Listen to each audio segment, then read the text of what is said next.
Emuchadu Sike silenza Jedi na mibia Dr. Mambo Chanipia Wananana Yaliwa yalwa Pinchani jabini Nanongi chawaj kuyeni chaman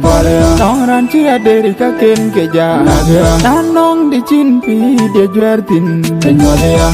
Legia Angumanan koi Nanongi chawaj kuyeni chaman Nongran chia deri kaken keja Nanong di chin pi dia juertin Penyolea Legia Angumanan koi Yeyi Pi de lari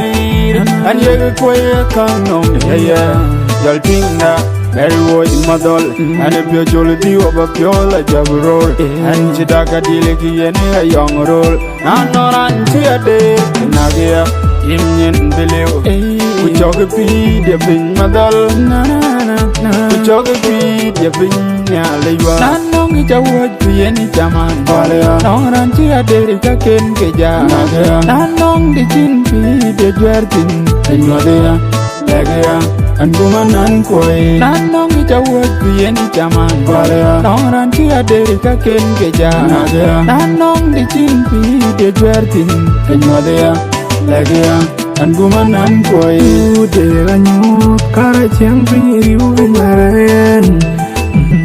Pinmalen te pengede kacale Kamerana iko tau tu janyanti Babai alwa An kuyuwai wai Yena kuitiol Chiang pinyiriu pengaren Naning kicawai wala palen Nyaliwai alwang Kwanya wichi ayaku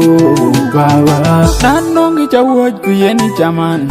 Nongran chia deri kaken keja